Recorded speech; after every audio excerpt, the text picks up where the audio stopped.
This is VOA Africa.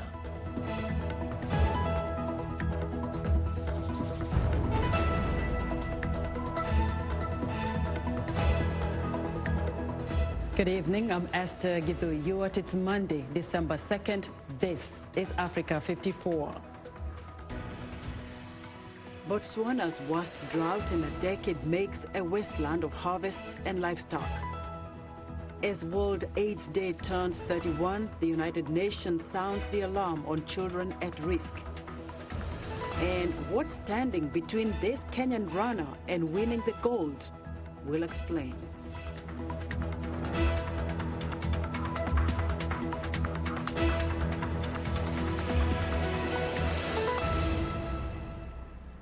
We'll have those stories shortly, but first, at least 24 Tunisians were killed on Sunday after a bus crashed during an excursion in the northern town of Amdoun. The bus veered off a winding road when the driver failed to negotiate a sharp turn and crashed to the bottom of a ravine, according to the Interior Ministry. The bus was reportedly carrying 43 people. President Kais Saied and Prime Minister Youssef Chahid visited the crash site in the northwestern region of Tunisia, which attracts large numbers of visitors, but also has poor infrastructure. Southern Africa is having one of the worst droughts in years, with over 40 million people expected to face food insecurity due to livestock and crop losses. Botswana, Lesotho, Namibia and Zimbabwe have declared this year's drought an emergency. As Mkondisi Dube reports from Botswana's village of Gamodubu, drought is so frequent that the government plans to stop calling it an emergency and instead make drought a part of the national budget. Farmers in semi-arid Botswana are reeling after the worst drought in a decade wiped out entire harvests and left the land littered with dead livestock. 2/3 of the crops planted last season failed, while Ngamiland, a rich beef-producing region, has recorded nearly 40,000 cattle deaths. Ranger Caspar Matseka says there was no food or water, so his animals starved to death. The goats died, as well as the cattle. As you can see, the carcasses all over. We were really affected. If only the government could subsidize the prices of feed and vaccines for the livestock during such time. The drought has not spared wildlife. National Parks authorities have resorted to feeding starving hippos, while hundreds of elephants have died. The competition for food and water has increased the risk of human-wildlife conflict. Because the livestock are now putting pressure, onto the wildlife areas. So the wildlife are also getting pressure on the areas that's moving, so that is where the conflict zone is. And I'm bringing that up because it's all interconnected with the drought. Is this human-wildlife conflict? Botswana's President Mokgweetsi Masisi says the government plans to make drought relief funds a part of every national budget. Government has taken a decision to develop a drought management strategy which would classify drought as a permanent feature in our budget plans rather than an emergency. The strategy will be completed before the end of this financial year. Acting Director of Meteorological Services, Raditupa says a robust strategy is needed to deal with the recurring droughts. We are looking at climate changes and impact now. We are seeing the impacts now in terms of the heating, in terms of the heat waves, in terms of the dry spells, in terms of excessive rain. Therefore, we need to really adapt as a nation. Meanwhile, a forecast for rain has raised hopes among farmers and rangers for recovery, and that the season of severe drought won't be a total loss. Mkondisi Dube for VOA News, Gamodubu, Botswana. United Nations Secretary General Antonio Guterres is warning of a point of no return in climate change as a result of inadequate efforts to stop it. The UN chief spoke in Madrid on Sunday ahead of a 10-day global climate conference to be attended by 25,000 people. Spain offered to host the event on short notice after Chile withdrew due to internal political turmoil. VOA's Ladza Hook reports. Teenage Swedish climate activist Greta Thunberg will be a day or two late for the conference in Madrid because the unexpected change of venue left her on the wrong side of the Atlantic. She sailed across the ocean to the North American coast to raise awareness of the damage to the environment caused by the air traffic, and now she's sailing back. Thunberg is calling for action instead of words on the climate change. People in power, politicians, ask me for selfies and ask other climate activists for selfies because they want to look good next to us and say, like, we care about the future of this planet, we care about future generations and the young people today. A growing number of young people around the world participate in street protests demanding transition to clean energy and policies that would cut emissions that harm the planet. We young people have been exposed to the climate change problem since we were born. Speaking on the eve of the 25th UN Climate Conference, the UN Secretary-General commended young people for their engagement. Young people are showing remarkable leadership and mobilization. And criticized political leaders for a lack of will to act. Political will to put a price on carbon. Political will to stop subsidies on fossil fuels. Political will to stop building coal power plants from 2020 onwards. Political will to shift taxation from income to carbon, taxing pollution instead of people. We simply have to stop digging and drilling and take advantage of the vast possibilities offered by renewable energy and nature-based solutions. While many world leaders verbally support efforts to reduce pollution but fail to act, U.S. President Donald Trump has openly rejected the climate science and supported coal and other polluting industries. Guterres warned there is a price to pay for inaction. We are confronted now with a global climate crisis. And the point of no return is no longer over the horizon. It is in sight and hurtling towards us. Guterres said the science community has provided a roadmap for fighting climate change, which requires limiting global temperatures rise to 1.5 degrees Celsius, reaching carbon emissions neutrality by 2050, and reducing greenhouse gas emissions by 45% from 2010 levels by 2030.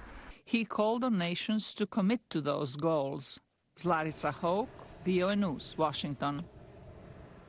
Eastern Burkina Faso was the scene of a horrific massacre on Sunday. At least 14 people were shot dead Sunday morning during a church attack, according to government officials.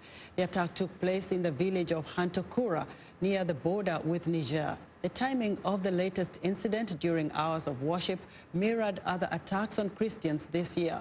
In 2019, an Islamist insurgency has ignited ethnic and religious tensions in Burkina Faso, rendering large parts of the country ungovernable. In Namibia, World AIDS Day was commemorated on Sunday. The aim of the annual event is to raise awareness of the global epidemic. However, as longevity, treatment, and access to care improve worldwide, the United Nations Children's Fund is sounding the alarm, reporting that more than 300 children die every day of AIDS-related causes, and is urging young people to get earlier testing and treatment. In Johannesburg, VOA's Anita Powell met with some of the now grown children who lived to talk about the struggles they overcame. Jane Mabasa came here to die. She was 9 years old when she was separated from her ill mother and brought to this AIDS hospice in Johannesburg. Yeah. From 1987 to 2003, this center saw about 9 children die each week. Mabasa was sure she would be one of them. I was very sick to such an extent that, the only thing that could give me peace was to die. So when I was 14 years old, that's when they started explaining to me that this is what's happening, and you were born with this disease and you have to accept it and you just have to live with it. That's what she did. Today she's 22, in treatment and healthy. Since 2003, only 1 child has died of AIDS-related causes here, turning this hospice into a house of hope. But as UNICEF reports this year, children are dying at the rate of 320 per day around the world. That's an alarming statistic, because with early intervention and treatment, HIV-positive patients can live long, healthy lives. Children are falling behind the treatment drive globally. And today we're talking about 54% of children accessing treatment. About half of children are accessing treatment. Mortality in this age group is still high. But there's also the aspect that if we are treating adults, we need to change the way we deliver services. For every adult that's accessing treatment, are we really asking about the children? It's more than just medicine, says Nampumelelo Madonsela, who works with young people in Johannesburg for a healthcare organization focused on HIV and AIDS. Even in 2019, she says, youth awareness is an issue. People think that once I get tested, I'll know the status, and if I'm positive, then I'll just die. So if I don't know, I'm not gonna die. So I think it's about to them, what you don't know won't kill you. 20-year-old Johanna Mkhotsi, who was born with the virus and abandoned as a baby at the hospice, says other children were also crucial in her journey. They made me understand that it's not the end of the world when you drink medication. They actually reminded me to take my pills every day. They told me everything about their experiences through HIV and AIDS. So for me, it was nothing serious because I thought it was something like that it can be cured. Knowing that they're taking the medications and they're still healthy. Mkhotsi now dreams of becoming a nurse, and Mabasa is on the board of the home she thought would be her last. She says she wishes she could go back and talk to her younger self. I'm proud of the 9-year-old Jane because she had to accept that it is what it is, and I believe that I was born with dreams. I have my dreams, and I made sure that HIV and AIDS will not take those dreams away from me. Instead, she says it to the children who continue to come through here, expecting to live long, healthy lives. Anita Powell, VOA News, Johannesburg. Ecologists are urging creative solutions to clean up plastic waste choking waterways and threatening worldwide ecosystems. The United Nations Children's Fund partnered with a Colombian company to turn piles of plastic into building blocks of education in Africa. VOA's Arasha Basadi has our report.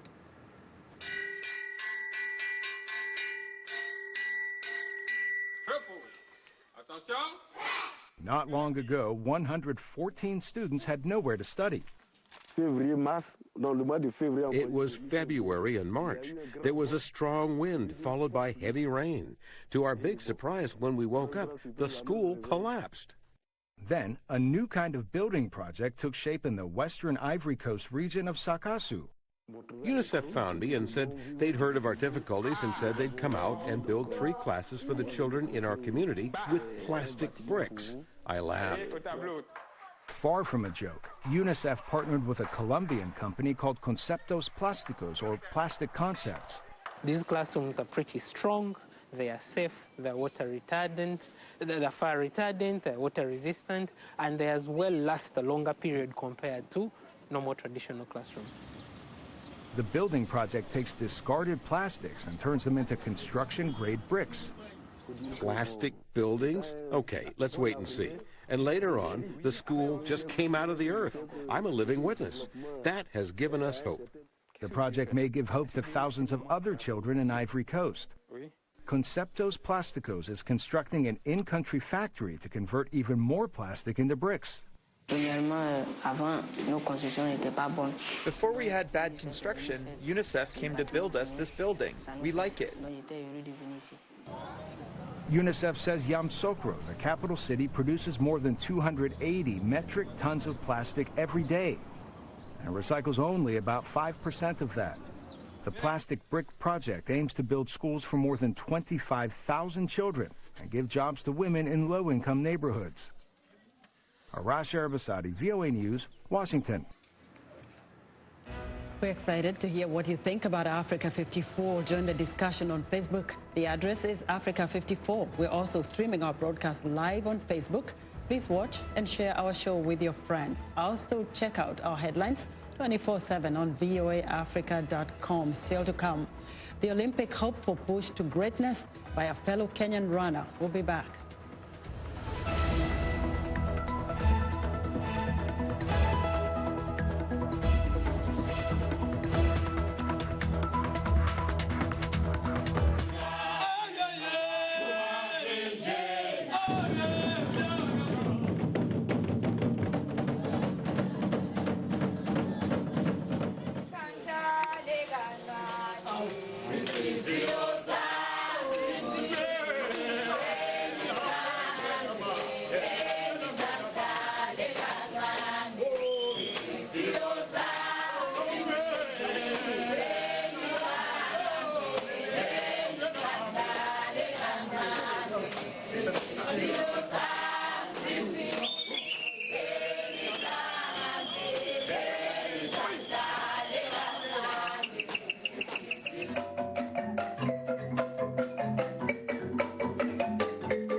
I'm Clara Frank, and here's what's trending.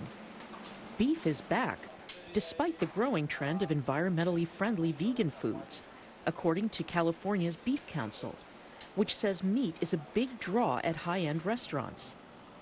Hollywood restaurateurs say the power lunch is popular again, with diners filling steakhouses in search of glamorous dining experiences and fine food.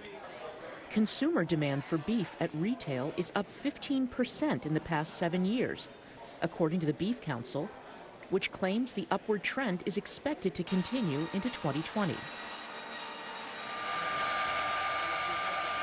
Next up, coffee, vegetable oil, and flax. This machine is cutting through an unusual mixture of raw materials. It's making a batch of what are said to be the first sunglasses made of coffee waste. The materials are pressed into plates, and then the frames are cut out before they are sanded and shaped by hand.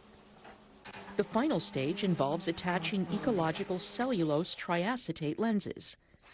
The sunglasses cost $89 or $139, depending on the model. And finally, the legalization of hemp is spurring U.S. farmers into unfamiliar terrain. Up for grabs is a lucrative market, one that could grow more than fivefold globally by 2025, driven by demand for cannabidiol, or CBD. The compound doesn't cause a high like marijuana, but is promoted as a health product to reduce anxiety, treat pain, and promote sleep. Issues confronting growers and regulators include finding credible seed sources, weed control, and essentially starting from scratch to identify buyers and a sense of the hemp market. And that's what's trending today.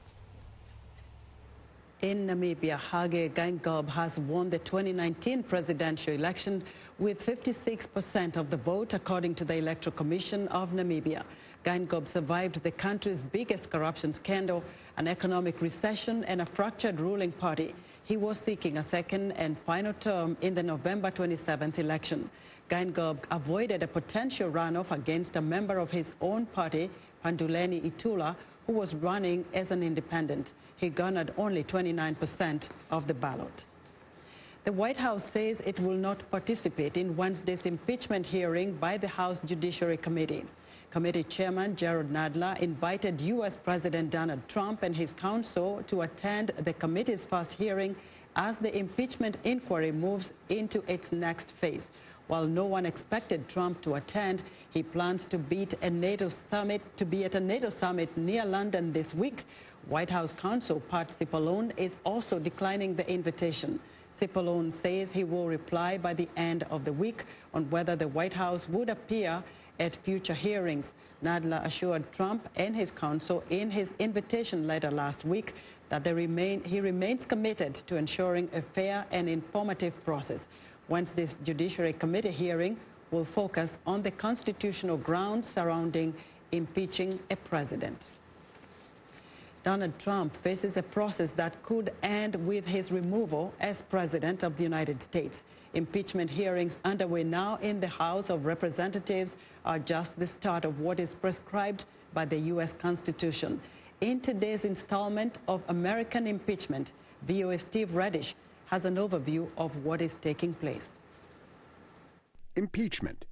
The word has been around since mid-16th century England. It means to challenge credibility or validity. Impeachment is mentioned 6 times in the U.S. Constitution, but the document does not specify how it is to be carried out. Article 1 of the Constitution gives the House of Representatives, the lower but larger of the two chambers of Congress, the sole power of impeachment. The House investigates and then drafts articles of impeachment. A simple majority vote of the now 435 members is required to impeach. Impeachment does not automatically mean removal from office. Once the House approves articles of impeachment, the upper chamber of Congress, the Senate, holds a trial. From the U.S. Supreme Court, the Chief Justice of the United States presides over that trial. 2/3 of the 100 senators are needed to vote to convict and remove from office. Removing the President of the United States before an election is a drastic thing, and the Constitution does not want it to happen often. So they put in a very high bar, the 2/3, 67, and yes, it would have to be both parties. Article 2 of the Constitution sets out the criteria and punishment: removal from office on impeachment and conviction for treason, bribery, or other high crimes and misdemeanors. 14 U.S. judges and 1 justice have been impeached. 9 were convicted and removed. 4 U.S. presidents have faced an impeachment inquiry by the House. 2 were impeached, none were convicted. Andrew Johnson was impeached in 1868 for firing the Secretary of War over the objections of the Senate, amid repeated clashes over civil rights for newly freed African American slaves. More than 100 years after Johnson's impeachment, in 1974, Richard Nixon resigned before an impeachment vote could take place in connection with a break-in at Democratic Party headquarters and the subsequent cover-up of the crime. Bill Clinton was impeached in 1998 for lying under oath about a sexual affair with an intern. And now Donald Trump is facing an impeachment inquiry in the Democratic-controlled House for soliciting a foreign government to investigate a political rival.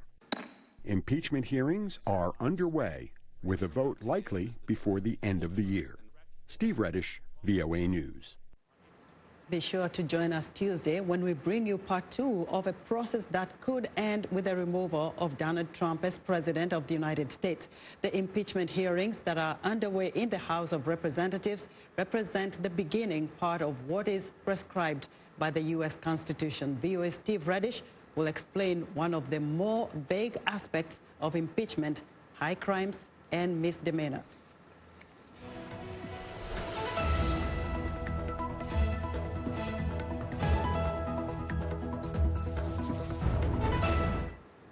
For Monday's Sports Report, and joining us now is Sandy Shomari. Hello, Sandy. It's your time.